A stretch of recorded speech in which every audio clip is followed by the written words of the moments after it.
I am Maria Garcia de Fleury. In ancient Jerusalem, the 11 apostles found themselves in a moment of great uncertainty due to Judas' betrayal when he sold Jesus for 30 pieces of silver.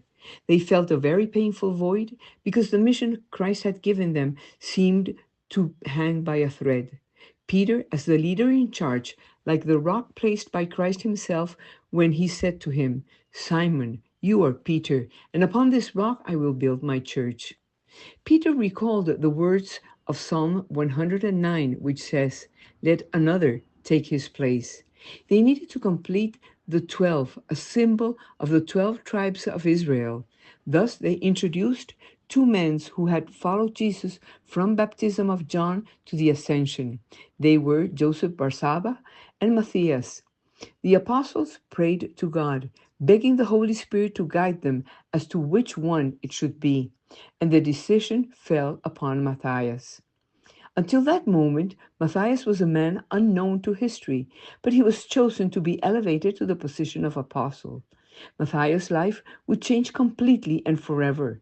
In his humility, he was impressed by the weight of the choice, amazed at having been called to occupy such a sacred place. He was transformed into an instrument of divine grace, a witness to the resurrection, a pillar of the church that had just been born and that was to spread throughout the world. Centuries later, Father Robert Francis Prevost faced a similar choice. After the death of Pope Francis, this Augustinian missionary priest, elevated to bishop a few years earlier and newly appointed cardinal, found himself in a time of great political and social turbulence, meeting with the College of Cardinals to elect the Pope's successor. The man chose for the high position of Vicar of Christ was himself, a man born in the United States, a priest of the Order of St. Augustine, who had worked for many years in Peru, where he took Peruvian nationality, saying that one is from the country where one sows one's heart. Like Matthias, Monsignor Prevost, who took the name of Leo XIV, found himself assuming an immense responsibility.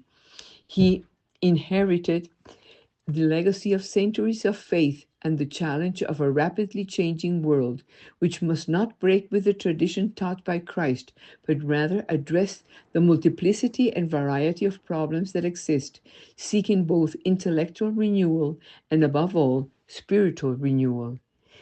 There is a parallel between the experience of Matthias, the new apostle, and Leo XIV, the new pope.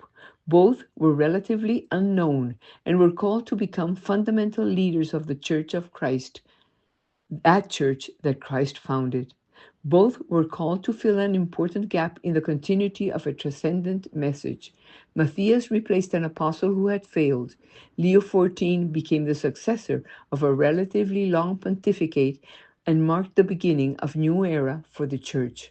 Both men carried the weight of history on their shoulders, the awareness of being part of something much larger than themselves. Matthias, by joining the Apostolic College, joined in spreading the gospel throughout the known world. Leo XIV assumed the helm of the church, from where he was called to guide the Catholic faithful through the complexities of today's world, to renew themselves and engage in dialogue with changing times, while remaining faithful to the message of Christ, because he knows that with Christ we always win.